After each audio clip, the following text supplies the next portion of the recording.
Mapagpalang Biyernes po sa ating lahat, mga kaagimat, anting-anting mutya o ano pa mang tanga sa ating katawan, mga naniniwala po sa mga spiritual na bagay, sa lihim na karunungan. So bali Biyernes po ngayon, araw ng Biyernes. So kagabi po ng Huwebes ay nag-post po ako about sa sa bao na isang mata, isang bibig. So linggid naman sa kalaman ng mga mag-aanting na ang bao po ay ginagamit sa tagibulag, tagaliwas, pangkalatang proteksyon.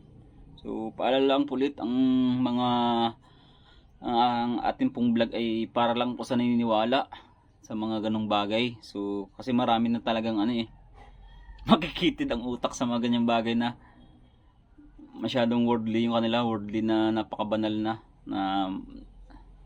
masyado kasing mahatol sa kapwa na sinasabi ang mga gamit daw po na mga agimat ay sa demonyo, pangkaliwa. So para naman po sa akin, para sa amin, ang isang gamit po ay dumedepende po sa may sa may hawak, sa nagtatangan po. Halimbawa, ang isang agimat ay ginamit nyo po sa sa kasamaan. Yung magiging sa kaliwa po talaga yan. So ang gamit na agimat ay ginamit nyo po sa mabuti. So magiging sa mabuti talaga yan, sa kanan. Kaya may tinatawag sa kanan, sa kaliwa. So meron din naman po na gumagamit ng sa kaliwa at sa kanan. So wala pa rin naman po tayong idea sa ganung bagay. So balik po tayo sa sa bao. Sa isang mata, isang bibig na bao. So nawili po ako sa ganung paggawa ng bao sa isa ko pong kaibigan sa taga Batangas, Lipa, kay Bro Edwin. So dati ay sa kanya po ako nagpapakasa ng mga ganung bagay kasi first time din lang po niya na magkasa ng bao. Ay maganda yung pinakang lapat niya. Dahil bukod pa dun ay pulido po yung gawa niya. Hindi lang ho sa medalyon, sa mga tanso na medalyon, kundi sa mga bao na ganun. Kasi ang pinanglalak po niya ay tanso rin na pako. So wala na po tayong mapakitang pako dahil na nagamit na natin. Ito sa shout out sa iyo, Bro Edwin. So siguro nagka-interested, nagka-interesado ako sa mga ganung bagay nung sinabi mo na try mo bro magsariling kasa. Kasi kung susubukan mo, wala namang masama. Kapag di mo kaya, so yun, saka mo ipadala sa akin sa Batangas at akong kakasa, akong bahala. Walang problema. So yun nga, na-challenge ako doon sa sa kay Bro Edwin. So bali ito yung ginawa ko nung Huwebes ng gabi. Wait lang, papakita ko yung pinagtanggalan ng bao.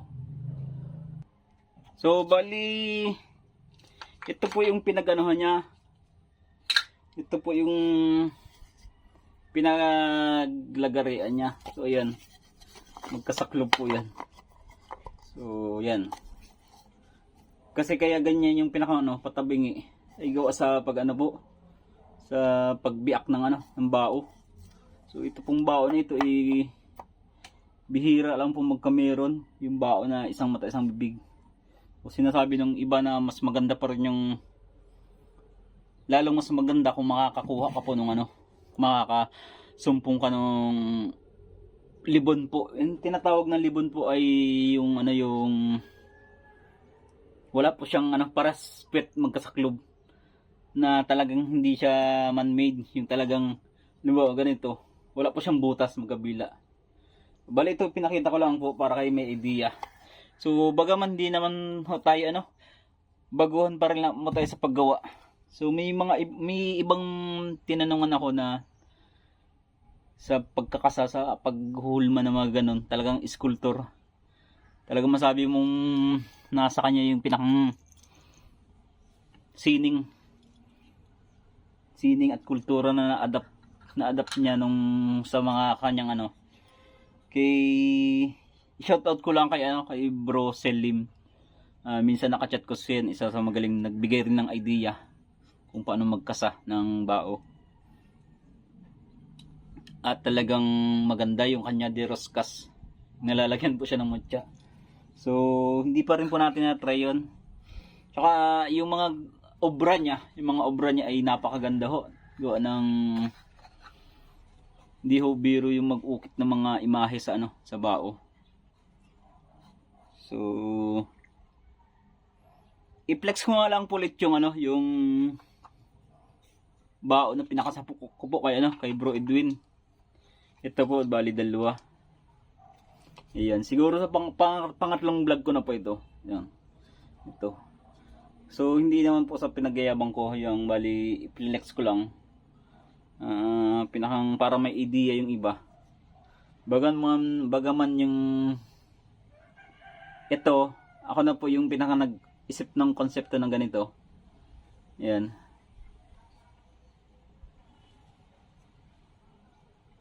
Yan, may karga na po ito. So kung makita niyo po sa vlog ay ano ito, pasado na po. Isa pa po sa gawa ni ano ni Bro Edwin. Ayan oh. Ayan, hindi ho biro yung paglagay niya ng bibig. Tsaka yung sa mata. Bali binaon ho siya ng ano ng tanso. Tsaka ito yung part na ito, hindi lang po ito dalawa. Bali ito, shampoo ito. Kung makita niyo, apat lang ang nandito. Hindi po lang apat yan. Marami po sa mga gilid niyan na natabunan na ng ano, ng pinakang kinayas na ano, na kinayas na bao. Kinayas na bao na pinakang ano po, pinakang palaman para tumigas. Tapos ginagamitan ito. So yun. At ito naman po yung gawa ko. Yan. So, bali, ito yung pinag-anahan niya, pinagtabasan niya. So, kung titingnan nyo, yung kulay, puting-puti siya. Pero once na inano niyo na, ayan, ito yung gamit. Ma-order niyo po sa Shopee. Tapos, liha. Katapat ay liha para, ano, kuminis. So, bali, nilagyan ko lang ng konsepto. At ito nga pala pong itong pakpak na ito, yung ano, pakpak ng Santo Niño. Bali, credit pa rin po kay ano, kay Bro Edwin. So maganda yung idea. So ang pinaka-idea kasi nito, parang style Kerubin siya na mata. So yun. Kung siguro kung dadamihan ng pakpak, makakagawa po ng pinakang style Kerubin na ano na may mata. So ito po yun. Napakaganda po ng gawa ni Bro Edwin na ano na tapoy pulang tanso ito. So yan, bali nilubog ko po sa ano, ginamitan ko nito. Ubos na ho. Ayan. Ayan po. So bali hindi niyo po makapansin yung ano, ito po yung pinakang butas, isa, dalawa. Tapos ang nagpapatibay na lang po yung dito. Ayan. So bali hindi pa po ito naliliha. Yan ito. So mapapansin niyo po ay yung pinakang mata ay ito po yun, yung mata niya. Bali tinakluban ko lang siya. So bali pina-outlaw ko po yung mata. Para po siyang 3D kung tawagin. 3D. So kung mapapansin niyo yung bibig, tumabingi po. So bihira po sa bao, isang mata isang bibig na ang pinakang ano ipantay, ang pinakang mata at bibig. Yung pinakang ganito, ito, papakita ko sa inyo. Ito, bihira po yung mata at yung bibig ay magka-align, yun. Ibig sabihin magka-linya, magkapantay. Katulad rin ito. Ayan, magka-align po yan. So ito naman po medyo tumabingi. So bali, nahalata pa rin po yung ano kasi kung ahin niyo pa po, kung lilihahin niyo pa ay mabubutas siya. So siguro tatapalan na lang para pinakang hindi siya ano po, maganda yung pinakang ano niya. Kikinisin pa rin naman.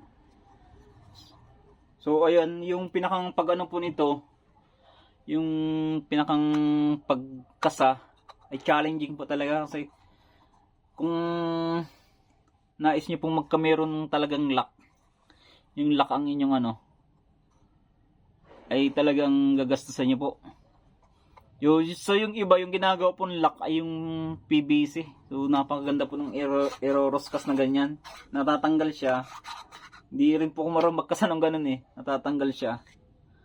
Tapos kung makikita mo, buo siya. Tapos medyo kumawang ng ganito kasi may roscas na eh. Yan, ganyan ang kawang. So bali, lumaki yung kawang. Yan.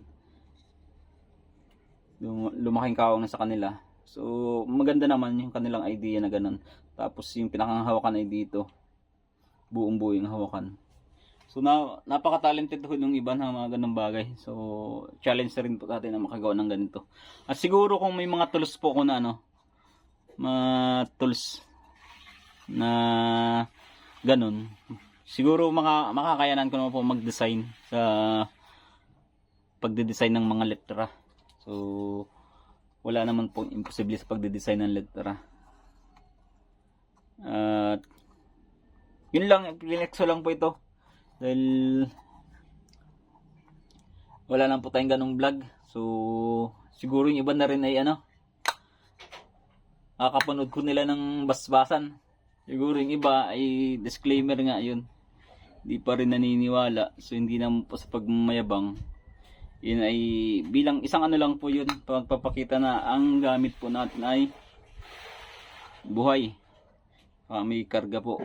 So yun nga lang po, inuulit ko pulit, ang gamit po ay isang instrumento lang po yan na kinakailangan pa rin po na ano, na sasangguni ka po sa taas para may pinakambasbas, may pinakambasbas ni Yahweh o ng ating Panginoon Diyos.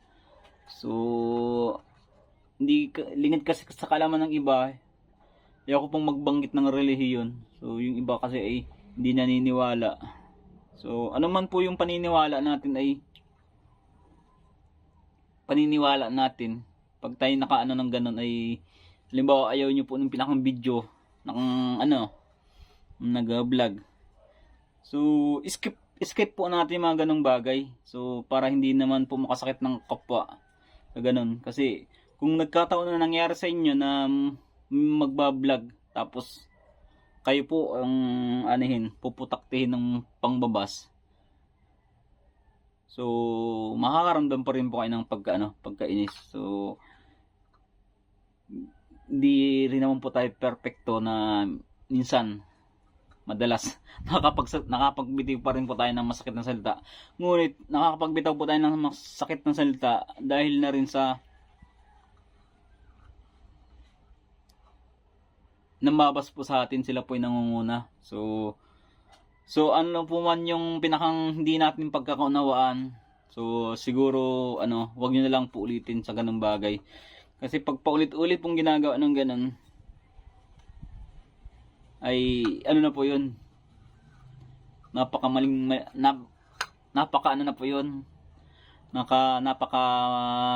na po yun. So yun, at sabi ko nga po ay yung pag-vlog ko pong ito ay hindi naman po pataasan tayo ng kaalaman, kundi nagbabahagi din lang. Tapos kung may magko-comment na ito ang dapat gawin, so makakakuha rin tayo ng idea na ganun, na kung may dapat baguhin sa atin, yun. So bali ito nga pala po, flex ko balik yung mga bao kong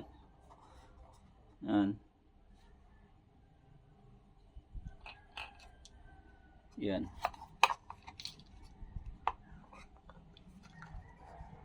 Ano ko nga lang pulit bilang pagtatapos regarding sa bao po. Ang bao po kasi, ang pagkaalam po ng iba ay inoorasyonan pa po. So ang bao po kasi ay hindi na kinakailangan ng orasyon.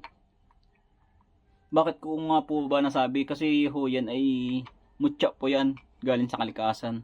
Liban na lang po kung ang mga bao na pinasadya nyo ay may mga ganito po. So yan. Ibig sabihin may mga ganito, may mga taspiko na may pakpak. So magkakameron na rin po ng orasyon yan kasi yung mutya ng bao tsaka yung taspiko na tanso ay bali nagkaisa po siya. So kailangan orasyon na rin po niya yung ganyan. Yan. So nagkakameron lang po siya ng orasyon kung may nakalagay na na ibang bagay na Kasi magkaiba po yung tanso at magkaiba po yung yung sa bao na galing kalikasan. So yun, isa naman pong natapos nating ang pag-vlog. Sana po ay may natutunan po kayo at sa mga magko-comment po ay behave lang po. At siguro hindi rin tayo nagkaunawaan sa mga ganung bagay. Kaya ako po kasi ay once po nakinanti. Siyempre, i-depend yourself na kasi hindi naman po tayo hindi na rin tayo bata para magkaanohan ng mga ganung bagay. Tsaka hindi nyo po alam yung mga nangbabas ay baka hindi nyo alam ay may mas mataas pa pala na na pinag-aralan sa inyo. Wag na lang po sa akin, sa iba na lang po na wag na po kayong mambasa sa iba. Kung alam niyo na mali ay hayaan niyo na lang po kasi vlog niya 'yun. So tsaka wag po tayong basta hatol sa kapwa. So 'yun lang. At siguro napahaba na. At ito naman po ay para din lang po sa aking mga mga subscriber, sa mga followers. So dun sa iba naman na interesado, maraming salamat pa rin po kasi kahit hindi po kayo magsuporta sa pag-like at subscribe, ay malaking bagay na rin po yung pag-views nyo. So yun, good vibes lang po tayo. Isang mapagpalang po Biyernes po sa ating lahat at mabuhay po kayo. Keep safe.